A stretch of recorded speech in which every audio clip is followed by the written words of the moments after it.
George W Bush থেকে শুরু করে আজকের ডোনাল্ড ট্রাম্প টানা 7 জন মার্কিন প্রেসিডেন্ট প্রকাশ্যে ও অপ্রকাশ্যে প্রতিনিয়ত চেষ্টা করে গেছেন আয়াতুল্লাহ খামেনিকে দুর্বল করা কিংবা ক্ষমতা থেকে সরিয়ে দেয়া। নিষেধাজ্ঞা, সামরিক হুমকি, অর্থনৈতিক অবরোধ, এমনকি ইরানের ভেতরে অস্থিরতা তৈরির চেষ্টাও করা হয়েছে। এত কিছুর পরেও সব বাধা পেরিয়ে আয়াতুল্লাহ খামেনি আজও টিকে আছেন। তবে এবার পরিস্থিতি আগের মতো নয়। মধ্যপ্রাচ্যে থাকা শত্রুদের গোয়েন্দা সংস্থাগুলো আর পর্দার আড়ালে নেই। তারা প্রকাশ্যেই স্বীকার করেছে ইরানের সরকার পতনের আন্দোলনে তারা সক্রিয়ভাবে যুক্ত। নেতানিয়াহু ও ডোনাল্ড ট্রাম্পের সাম্প্রতিক বৈঠকও হঠাৎ কোনো কূটনৈতিক ঘটনা নয়, বরং এটি ছিল বড় সংঘাতের আগে কৌশলগত সমন্বয়। এমনকি যুদ্ধের আশঙ্কায় নেতানিয়াহুর স্ত্রী সারাহ নেতানিয়াহু মিয়ামি চলে গেছেন যেন বাংকারে থাকতে না হয়। এই ঘটনা ছোট মনে হলেও এর বার্তা অনেক গভীর। এদিকে আয়াতুল্লাহ খামেনির প্রশাসনও বলছে তারা যেকোনো পরিস্থিতির জন্য আগাম প্রস্তুতি নিয়ে রেখেছে। কিন্তু পশ্চিমা শক্তিগুলো একটি বিষয় বারবার ভুল করে। ইরান কোনো দুর্বল রাষ্ট্র নয়। আয়াতুল্লাহ খামেনি এমন নেতা নন যিনি চাপের মুখে সহজে সরে যাবেন। ইরানের পতন মানে শুধু একটি সরকারের পরিবর্তন নয়, এর অর্থ পুরো মধ্যপ্রাচ্যের ভূ রাজনৈতিক ভারসাম্য ধ্বংস হয়ে যাওয়া।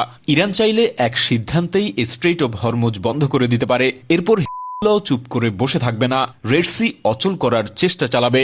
এই দুই সামুদ্রিক রুট বন্ধ হয়ে গেলে আমেরিকা ও ইউরোপ ভয়াবহ এনার্জি সংকটে পড়বে। তেলের দাম শুধু বাড়বে না, বৈশ্বিক অর্থনীতি কার্যত অচল হয়ে যাবে।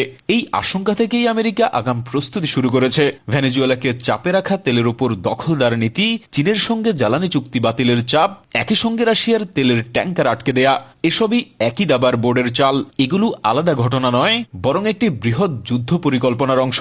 তবে এই পরিস্থিতির সম্ভাব্য ভবিষ্যৎবাণী হচ্ছে আগামী সময়ে সরাসরি যুদ্ধের আগে আমরা আরো বড় সাইবার আক্রমণ দেখব।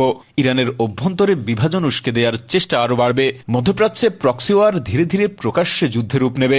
একই সঙ্গে ডলারের একচেটিয়া আধিপত্য চ্যালেঞ্জের মুখে পড়বে আর বৈশ্বিক শক্তির ভারসাম্য দ্রুত বদলাতে শুরু করবে।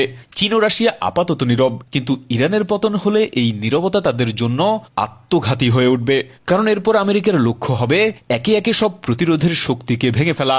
তখন আর পিছিয়ে আসার সুযোগ থাকবে না। আজকের পরিস্থিতি বলছে ফুল স্কেল ওয়ার কিংবা বিশ্ব ব্যবস্থা ভেঙে পড়া, এ দুটো আর কল্পনা নয়, শুধুই সময়ের অপেক্ষা।